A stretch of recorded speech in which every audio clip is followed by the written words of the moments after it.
নমস্কার, আমি অমিত। মানুষের সঙ্গে ঘটে যাওয়া আরো একটা দুর্দান্ত মারাত্মক ঘটনা নিয়ে হাজির অলৌকিক। বন্ধুরা, 2024-এর এটা শেষ এপিসোড। আবার যারা কালকে শুনবে তাদের জন্য প্রথম এপিসোড। তাই শেষ আর শুরুর মাঝামাঝি যে এপিসোডটা থাকবে তাতে স্পেশাল কোনো ঘটনা না থাকলে হয়? যদিও অলৌকিকের প্রতিটা এপিসোডেই এমন এমন জমজমাট ঘটনা থাকে যে কোনো এপিসোডকেই স্পেশাল এপিসোড বলা যায়। কি বলো? আজ যেমন তোমাদের জন্য থাকবে একটি কর্ণপিশাচিনীর ঘটনা। নাম কর্ণপিশাচিনী হলেও এনারা কিন্তু দেবী তুল্যা। তন্ত্রে এনাদের উল্লেখ আছে। এনাদের যেমন সৎগুণ আছে তেমনি বদগুণও আছে। এনাদের পাল্লায় পড়ে কোনো মানুষ মুক্তি পেয়েছে এমন ঘটনা বিরল। দুর্দান্ত অসামান্য এই ঘটনাটি শেয়ার করেছে রায়ান। অসংখ্য ধন্যবাদ রায়ান তোমাকে ঘটনাটি শেয়ার করার জন্য। আর বন্ধুরা, তোমাদের বলি, নিত্য নতুন এমন অলৌকিক, দৈবিক ও ভৌতিক ঘটনা শোনার জন্য লাইক, শেয়ার ও সাবস্ক্রাইব করে অলৌকিকের সাথে থেকো। কারণ প্রতি সপ্তাহের মঙ্গলবার ও শনিবার এমন দুর্দান্ত ঘটনা এখানে কিন্তু আসতেই থাকে। তো এবারে শুরু হচ্ছে আজকের নিবেদন। মানা না মানা নিজের কাছে, লোকের মাঝে লুকিয়ে আছে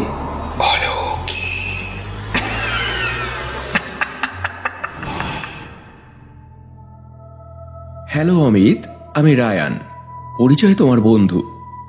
বর্তমানে বেলঘড়িয়াতে থাকলেও আমাদের আদি বাড়ি ইউপিতে, মানে উত্তরপ্রদেশ।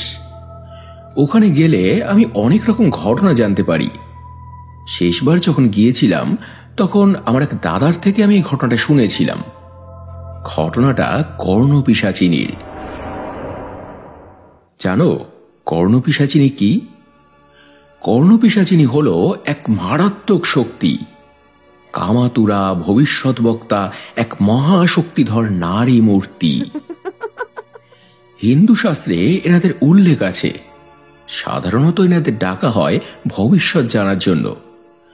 ভবিষ্যতে তোমার সঙ্গে কি হবে বা কোনো কাজ আগামী দিনে সফল হবে কিনা এইসব তারা এসে সাধকের কানে কানে বলে। এই জন্যই কর্ণ কথাটি এসেছে। তবে যেমন দুনিয়ার একটা নীতি আছে যে তুমি কিছু দাও বিনিময়ে আমি কিছু দেব। গরু দুধ দেয় বলে আমরা গরু পুষি, গাছ ফুল ফল দেয় বলে আমরা গাছের যত্ন করি। এনাদের ক্ষেত্রেও তাই। ভবিষ্যতের কথা এনারা স্পষ্ট করে নির্ভুলভাবে তোমাকে বলে দেবে, কিন্তু বিনিময়ে তোমাকেও তাকে একটা জিনিস দিতে হবে। তা হলো তৃপ্তি। এনার সঙ্গে তোমায় রতিক্রিয়া করতে হবে, সুখ দিতে হবে, না হলে সে তোমায় মেরে দেবে। এদের মধ্যে দয়া, মায়া বা অন্য কোনো অনুভূতি নেই। তাই একদিকে যেমন এরা কাজের জিনিস, ঠিক ততটাই সাংঘাতিকও। তো এবারে ঘটনায় আসি। ঘটনাটা ইউপিরই কোনো এক জায়গার। সেখানে একটা রাজপুত ফ্যামিলি ছিল। টাকা পয়সার কোনো অভাব নেই, কিন্তু একটা জিনিস দেখবে, রাজপুত ফ্যামিলির লোকজনদের দেখলেই বোঝা যায় যে এনারা রাজপুত। যেমন লম্বা চওড়া, দেখতে সুন্দর, ফর্সা গায়ের রং, ভারী গলার আওয়াজ, আবার রক্তও গরম। মেন্টালি বা ফিজিক্যালি সব দিক থেকেই এনারা স্ট্রং হয়। কিন্তু ওদের পরিবারে একটা ছেলে এমন ছিল যে ঠিক এর উল্টো। রোগা, পাতলা, দুর্বল, শান্ত স্বভাবের, খুব নরম প্রকৃতির। অমন ওর নাম। এর জন্য পরিবারে ওর কোনো মূল্য ছিল না। ওর অন্যান্য যে দাদারা, তারা এর জন্য ওকে নিয়ে মজা করত, ওর পেছনে লাগত। ছেলেটা খুব কষ্ট পেত, কিন্তু কাউকে বলতে পারত না। কারণ বাড়ির সবাই তো ওই রকম, ওই শুধু আলাদা। উগ্রতাকে যেখানে অ্যাটিচিউড ধরা হয়, আর শান্তকে যেখানে ভালো না ভেবে দুর্বল ভাবা হয়, সেখানে আর কি বা বলার থাকতে পারে। তো একরকম ও অভ্যস্ত হয়ে গেছিল এইসবে। কিন্তু যখন ও ক্লাস 10-এ পড়ে, তখন একদিন একটা ঘটনা ঘটে। কোনো একটা কারণে ওর বাবা সেদিন ওকে কিছু কথা বলে। আমাদের বংশে কি করে যেটা পয়দা হলো কে জানে, রাজপুত নামের কলঙ্ক, দেহে যেন কোনো শক্তি নেই, রক্ত যেন জল হয়ে গেছে। এর চেয়ে যদি আমার একটা মেয়ে থাকতো কাজে দিত, কোনো কাজের না, অপদার্থ, বোঝা একটা। এতে অমর মনে খুব আঘাত পায়। সবাই বলে বলে, কিন্তু বাবাও শেষে এরকম কথা বলল। তারপর একদিন ওর বেস্ট ফ্রেন্ড রকিকেও বলল, 10th পাস করার পর আমি এখান থেকে চলে যাব রে, আমার আর ভালো লাগে না এই বাড়িতে থাকতে। রকি বলে, চলে যাবি কোথায়? ও বলল, দিল্লিতে, ওখানে গিয়ে পড়াশোনা করব, ওখানেই চাকরি বাকরি করব, ওরা ওদের মতো থাকবে আর আমি আমার মতো থাকব। তো সেই অনুযায়ী ক্লাস 10 পাশ করার পর ও বাড়িতে জানালো যে আরো বেটার পড়াশোনার জন্য আমি দিল্লি যেতে চাই। বাড়িতে সবাইকে বোঝালো, আর যেহেতু টাকা পয়সার ওদের কোনো অভাব ছিল না, কাজেই এরপর ওকে দিল্লিতে পাঠিয়ে দেওয়া হলো। বাড়ি থেকে মাসে মাসে টাকা পাঠাতো। ওখানে একটা রুম ভাড়া নিয়ে থাকতো, নিজেই রান্নাবান্না করত, ঘরের কাজ করত, পড়াশোনা করত। এমন করতে করতে বেশ কিছুদিন কেটে যায়। তারপর এক সময় দেখা যায় রকিও দিল্লিতে চলে আসে। দুই বন্ধু একই জায়গায় পাশাপাশি দুটো রুমে থাকে, ভালোই হলো। কিন্তু এখানে একটা সমস্যা হলো। ওখানে থাকাকালীন অমন আর রকির মধ্যে যে বন্ধুত্বটা ছিল, তাতে যেন কোথাও একটা ভাটা পড়েছে। পাশাপাশি দুটো রুমে থাকে ওরা, কিন্তু যেন কাছাকাছি নয়। আগে যেমন কিছু একটা হলেই রকিকে বলতো, এখন আর বলে না। এখন কেমন যেন একটু নিজের মতো থাকতে ভালোবাসে, চুপচাপ থাকে। আর এই ব্যাপারটা রকিকে বেশ চিন্তায় ফেলল। অমনকেও কিছু বলতো না, কিন্তু নিজে নিজে আকাশ পাতাল ভাবত। আমি এখানে আসাতে অমন কি খুশি নয়, নাকি ও ভেবেছে যে আমিও সবকিছুতে ভাগ বসাবো, নাকি এই ভেবেছে যে আমি ওর সব কথা বাড়িতে জানাবো? কেন আজকাল আমার সঙ্গে এরকম করে, কথাটুকু ঠিক মতো বলে না। কোনোভাবেই রকি হিসাব মেলাতে পারছিল না। আসলে অমন যখন এখানে চলে এসেছিল, ভেবেছিল যে সবাইকে ছেড়ে এখানে ভালো থাকবে, কিন্তু এখানে এসে ও বড্ড একা হয়ে পড়ে। বাড়ির লোকেরা ওর পেছনে লাগুক, গালমন্দ করুক, তবু তো কথা বলতো, একটা ভরা পরিবার। কিন্তু এখানে তো কেউই নেই। আর ও যেহেতু একটু অন্য প্রকৃতির, তাই খুব একটা কারোর সঙ্গে মিশতেও পারতো না। তাই এখানে তেমন কাউকে পেল না ও। ওদিকে আবার ওখানে ওর একটা গার্লফ্রেন্ড ছিল, এখানে আসার পর তার সঙ্গেও কোনো যোগাযোগ নেই। আর তখন মোবাইল, ইন্টারনেট কিছুই ছিল না, ফলে সব দিক থেকে ও তখন খুব একা হয়ে পড়ে। কথা বলারও একটা মানুষ নেই, সময় কাটে না। কাজেই ও তখন এই একাকিত্ব কাটানোর জন্য বাজার থেকে নানান রকম বই কিনে পড়তে লাগে। এমনই একদিন ওর হাতে একটা বই আসে, যার নাম কর্ণপিশাচিনী। কর্ণপিশাচিনী কে, তাকে কেন ডাকা হয়, তাকে ডাকার উপায়, মন্ত্র সবকিছু লেখা ছিল তাতে। কিন্তু বইটা ছিল সংস্কৃতে, আর অত ভালো সংস্কৃত বোঝা ওর পক্ষে সম্ভব ছিল না। ফলে এরপরও একজনকে দিয়ে সেগুলো ট্রান্সলেট করায়, আরও নানান জায়গা থেকে অনেক রকম ইনফরমেশন জোগাড় করে, প্রিন্ট আউট বের করে পড়ে। তখন ওর খুব ইন্টারেস্টিং লেগে যায় ব্যাপারটা। যদি কেউ কানে কানে এসে ভবিষ্যৎ বলে, একাকিত্বে সঙ্গ দেয়, তাহলে মন্দ কি? ওম নমো কর্ণপিশাচিনী, এই ভেবে এরপরও সেই কর্ণপিশাচিনী সাধনা শুরু করে। কর্ণপিশাচিন্যৈ স্বাহা। অন্ধকার ঘরে শুধু একটা প্রদীপ জ্বলবে, সুগন্ধি, মদিরা, আরো কিছু উপকরণ সাজিয়ে সম্পূর্ণ উলঙ্গ অবস্থায় এক মনে সেই মন্ত্র জপতে হবে। আর মন্ত্র লেখা কাগজগুলোর উপরে মাঝে মাঝে অ্যালকোহল অর্থাৎ মদ ও রক্তের ছিটা দিতে হবে। তাতেই সেই মন্ত্র সিদ্ধ হবে, প্রসন্ন হবে কর্ণপিশাচিনী। রোজ রাতে নিজের ঘরে বসে এই কর্ণপিশাচিনী সাধনা করতে লাগলো। এই করতে করতে ও নিজেই এক সময় মদের নেশায় আসক্ত হয়ে পড়ে। ওদিকে আবার কর্ণপিশাচিনীরও আসার পথ প্রশস্ত হচ্ছে। তারপর একদিন রাতে যখন সেই মন্ত্র জপ করছে, তখন হঠাৎই একটা বাতাস খেলে গেল ওর ঘরের মধ্যে। প্রদীপটা দপ করে নিভে গেল, ঘর অন্ধকার। তারপরেই কে যেন ওর কানে কানে ফিসফিসে কথা বলে উঠল, আমি এসেছি, দেখো।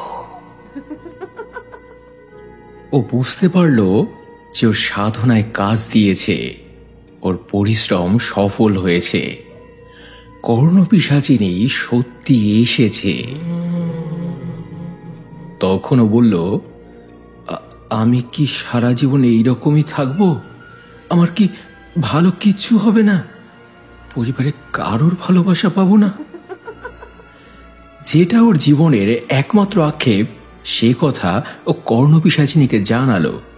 কর্ণপিশাচিনী তার উত্তর দিল। এভাবে এরপর প্রতি রাতে সেই কর্ণপিশাচিনী অমনের কাছে আসতো। আজ এর কথা, কাল ওর কথা, কর্ণপিশাচিনী ওকে সব বলতো। তারপর ওকে ভোগ করত সে। অমনের জীবনে আসলে যে এত ঘটনা ঘটে গেছে রকি কিছুই জানতো না। ফলে একসময় অভিমান করে রকি ওর সঙ্গে কম কথা বলতো, ওর রুমে তেমন আর আসতো না। এভাবে চলতে চলতে একসময় অমনের খুব শরীর খারাপ হয়ে পড়ে।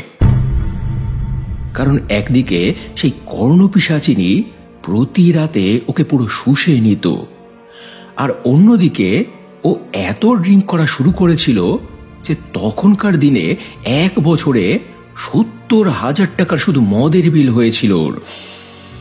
তো রকি দেখে 2-3 দিন ধরে অমনের কোনো সাড়া নেই, ওকে দেখাও যায় না। কি ব্যাপার হলো ও তো খুব চিন্তা করতে থাকে। তখন অমনকে দেখতে রকি সেসব দিয়ে ওর রুমে আসে। এসে দেখে ও বিছানার উপরে মরার মতো পড়ে আছে। ওকে যেন চেনাই যাচ্ছে না দেখে। চোখের তলায় কালি, চোখ মুখ গর্তে ঢুকে গেছে। এমনিতেই রোগা, তার উপর যেন এখন বুকের হাড়গুলো পর্যন্ত গোনা যায়। এ কি অবস্থা হয়েছে ওর? ওর ওই অবস্থা দেখে রকি তো খুব ভয় পেয়ে যায়। তারপর সঙ্গে সঙ্গে ওকে ডাক্তারের কাছে নিয়ে যায়। ডাক্তার চেক আপ করে তারপর যা জানান তার রীতিমতো আশঙ্কার। কন্ডিশন একদম ভালো না, 4th লেভেলের ইনফ্লেমেশন হয়েছে লিভারে। বাড়ির বড় কেউ থাকলে ডাকো, না হলে কিন্তু ওকে বাঁচানো মুশকিল হয়ে যাবে। তারপর রকি ওর বাড়িতে খবর পাঠালো যে যত তাড়াতাড়ি সম্ভব তারা এসে যেন কিছু একটা করে, না হলে ওকে বাঁচানো যাবে না। সেই খবর পাওয়া মাত্রই ওর মা, বাবা, দাদারা দিল্লির উদ্দেশ্যে রওনা হলো। আর যেহেতু ওনারা আসবেন, তো একজন ভালো বন্ধু হওয়ার দরুন রকি তখন অমনের ঘরটা গোছাতে গেল। তো সেই ঘর গোছাতে গিয়ে রকি ওর খাটের তলায় কারি কারি মদের বোতল পায়, তারই সঙ্গে কর্ণপিশাচিনী বইটা, ট্রান্সলেট করা কাগজপত্র, প্রিন্ট আউট সব ওর হাতে পড়ে। তাতে রক্তের দাগ স্পষ্ট। আর হাত মুখ ধোয়াতে গিয়ে, জামা কাপড় বদলাতে গিয়ে রকি আগেই দেখেছিল অমনের হাতে, বুকে, নানান জায়গায় ছোট বড় অনেক ক্ষত চিহ্ন। অতএব এই সব কিছুর সঙ্গে কোথাও যে একটা যোগসূত্র আছে, রকির সেটার বুঝতে বাকি থাকে না। কিন্তু অমনের অবস্থা তখন ভালো নয়, কাজেই অমনকে রকি তখন এই ব্যাপারে কিছুই বলেনি। তাড়াতাড়ি করে ঘরটা পরিষ্কার করে দেয় যা তোর মা বাবা এলে ওনারা কিছু জানতে না পারেন। তো ওনারা এলেন, অমনকে এরপর নার্সিংহোমে নিয়ে গেলেন। 13 দিন ওকে সেই নার্সিংহোমে ভর্তি রেখে ট্রিটমেন্ট করা হলো। ওর এমনই অবস্থা হয়ে গিয়েছিল যে 13 দিনের মধ্যে 11 দিনই ওকে আইসিইউতে রাখা হয়েছিল। তারপর একটু সুস্থ হলে ওকে জেনারেল বেডে দেওয়া হয়, এরপর ওকে ডিসচার্জ করে দেয়। কিন্তু ওর মা বাবাকে ডাক্তাররা এই কথাটা জানিয়ে দিয়েছিলেন যে অমনকে যেন একটু চোখে চোখে রাখে, এখন যেন টোটালি বেড রেস্টে রাখা হয় ওকে। তাই ওর মা বাবা এরপর অমনকে বাড়িতে নিয়ে চলে আসে। রকিও সঙ্গেই এলো। তারপর একদিন সুযোগ করে রকি ওকে জিজ্ঞেস করলো, একটা কথা ছিল রে বন্ধু, তখন তো শরীর খারাপ ছিল বলে তোকে কিছু বলিনি, এগুলো নিজের কাছে সরিয়ে রেখেছিলাম। কি এগুলো? কোত্থেকে পেয়েছিস? কি হয় এগুলো দিয়ে? হ্যাঁ? অমন তবুও কিছু বলল না। বলা ভালো যে ওকে বলতে দিল না, কারণ সেই কর্ণপিশাচিনী তো যায়নি। মাঝে অসুস্থ থাকায় ওর কোনো হুঁশ ছিল না, কাজেই সে এসেছিল নাকি আসেনি ও জানতো না। কিন্তু একটু সুস্থ হওয়ার পরই ও দেখতে পায় সেই কর্ণপিশাচিনীর আবারও আগমন ঘটেছে। ও ডাকুক বা না ডাকুক, কর্ণপিশাচিনী রোজ রাতে আসে, ওর সঙ্গে গল্প করে, ওর সঙ্গে অন্তরঙ্গ হয়। এদিকে ওর মা বাবাও ততদিনে একটা জিনিস লক্ষ্য করেছেন, যেমন ওখানে গিয়ে রকি খেয়াল করেছিল যে অমন আর আগের মতো নেই, কারোর সঙ্গে কথাবার্তা ঠিক বলে না, চুপচাপ থাকে। 10টা কথা বললে হয়তো একটা কথার উত্তর দেয়। ফলে ওর মা বাবারও তখন কেমন একটু খটকা লাগে, আগে তো এরকম ছিল না, ব্যাপার কি? ওর এই আচরণে ওর মা খুব কষ্ট পাচ্ছিলেন। তাই একদিন ওর মা ওর ঘরে গিয়ে ওকে বুকে জড়িয়ে ধরে খুব কান্নাকাটি করতে লাগেন। এরকম কেন করছিস বাবা? কেন আমাদের সঙ্গে ঠিক কথা বলিস না? আমরা কি কোনো ভুল করেছি? বল না, কেন এমন করিস তুই? কি হয়েছে তোর, বল না বাবা। মায়ের ওই চোখের জলে ঢেউ অমনের মনের পাঁচিলে গিয়ে যেন সজোরে একটা ধাক্কা মারে। তখন ওর ভুল ভাঙে। একটা মানুষ সেই মানুষটাকে তখনই জড়িয়ে ধরে কাঁদে যে তার আপন হয়।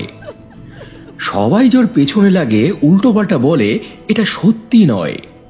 কেউ ওকে এখনো ভালোবাসে, এখনো এই বাড়ি থেকে ওর মূল্য পুরো শেষ হয়ে যায়নি। তারপর থেকেই অমনের মন মানসিকতায় একটা পরিবর্তন এলো। সেই কর্ণপিশাচিনীর প্রতি অমন ইন্টারেস্ট হারাতে লাগলো। আবারও পরিবারের মধ্যে, মানুষের মধ্যে ও ফিরতে চায়। কিন্তু কর্ণপিশাচিনী ওকে যে মুক্তি দেবে না। ও দেখতো কখনো বাড়ির কার্নিশে, কখনো বা গাছের উপরে পা ঝুলিয়ে বসে আছে সে। সময় মতো সে আসতো, ওকে ভোগ করত। অমনের মন আর তখন চাইতো না, কর্ণপিশাচিনীর থেকে একটু দূরত্ব বজায় রাখার চেষ্টা করত, সবসময় নিজেকে ব্যস্ত দেখাতো। কিন্তু ও অসফল। ও ছাড়তে চাইলেও কর্ণপিশাচিনী ওকে ছাড়ছে না। আর এদিকে অমনের এসব অস্বাভাবিক আচরণ দেখে ওর মা একদিন রকির সঙ্গে এই ব্যাপারে কথা বলল যে ও কিছু জানে কিনা। রকি তখন ওর মাকে আদ্যপান্ত পুরো ঘটনাটা বলল, আর ওর ঘর থেকে পাওয়া সেই কাগজপত্রগুলো দেখালো। কারণ ওর মনে হয়েছিল যেসব কথা লুকিয়ে রেখে আদতেও বন্ধুর উপকার নয়, ক্ষতি করছে। আর চুপ থাকা ঠিক নয়, সব জানানো উচিত, না হলে বোধ হয় ওকে বাঁচানো সম্ভব হবে না। তো সব দেখে শুনে ওর মা বাবা তো পুরো থ হয়ে গেলেন। এসব ব্যাপারে ওনাদের কোনো অভিজ্ঞতা নেই, কি করবেন এখন কিছুই বুঝতে পারছিলেন না। শেষে ওনাদের কুলগুরুর কাছে সেই বই, সেই কাগজপত্র নিয়ে ওনারা উপস্থিত হলেন। তাকে অমনের ব্যাপারে সবকিছু জানালেন। অমনের শরীর স্বাস্থ্যের কথা, অমনের আচার ব্যবহারের কথা সব তুলে ধরলেন। তিনি তখন বলেন, একটা কাজ করো, তোমরা এখন বাড়ি যাও, গিয়ে ওর সঙ্গে ফোনে আমি একটু কথা বলাও, অনেক কিছু জানার আছে। তো এরপরে ওনারা বাড়িতে এলেন। গুরুজির সঙ্গে ফোনে কথা বলতে বলতে অমনের ঘরে গেলেন। গিয়ে বললেন, এই বাবু, গুরুজি তোর সঙ্গে একটু কথা বলতে চায়, এই নে কথা বল। এরপরও ফোনটা নিয়ে কানে ধরল। ওপার থেকে তখন গুরুজি বললেন, বেটা, আমি তোমাকে একটা প্রশ্ন করব, তুমি না ভেবে মনে যা আসবে তাই সঙ্গে সঙ্গে বলবে, কেমন? ও বলল, ঠিক আছে গুরুজি। গুরুজি তখন ওকে বললেন, তুমি আমাকে একটা ফুলের নাম বলো, যা তোমার মনে আসছে তাই বলো। ধরো তোমাকেই যদি প্রশ্নটা করি যে একটা ফুলের নাম বলো, তুমি কি বলবে?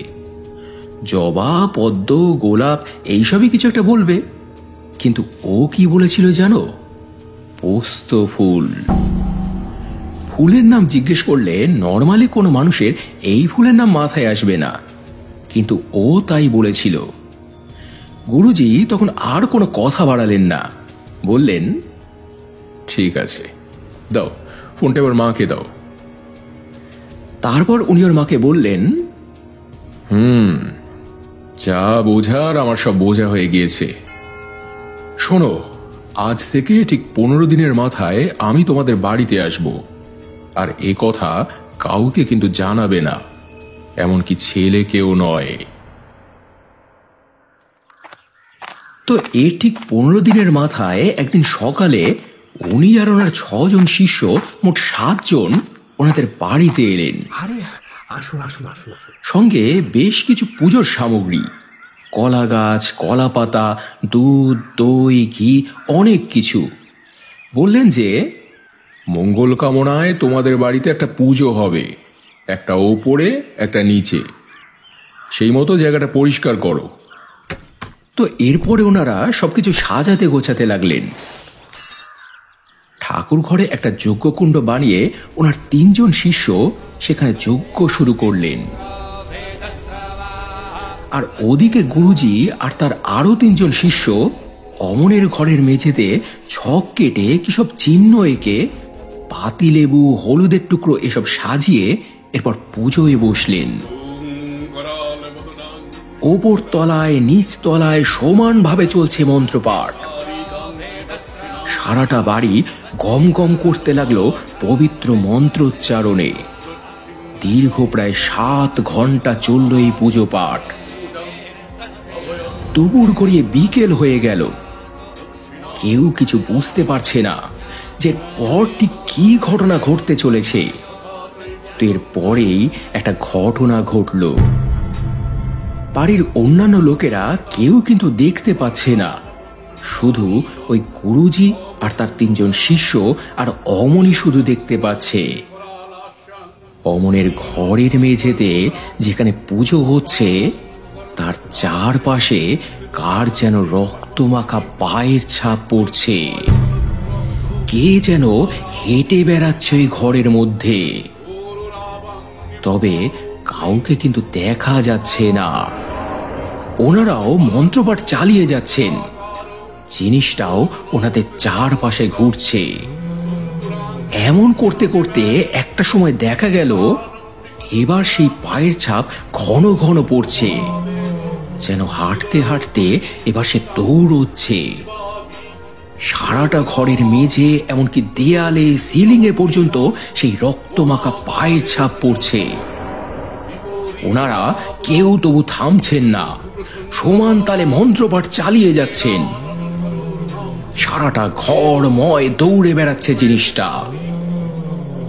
তারপরই এক সময় হঠাৎ দেখা গেল 1 জোড়া পায়ের বদলে এবার 3 জোড়া পায়ের ছাপ পড়ছে। রক্তমাখা মোট 6টা পা সারাটা ঘরে দৌড়ে বেড়াচ্ছে।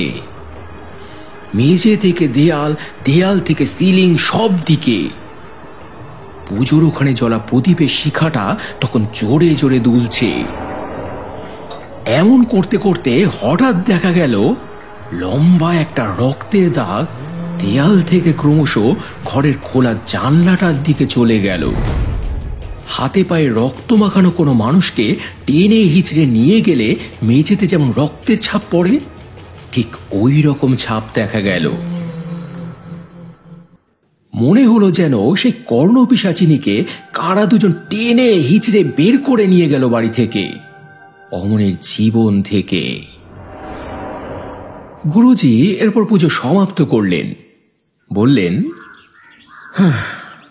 আর চিন্তা নেই, সে বিদায় নিয়েছে।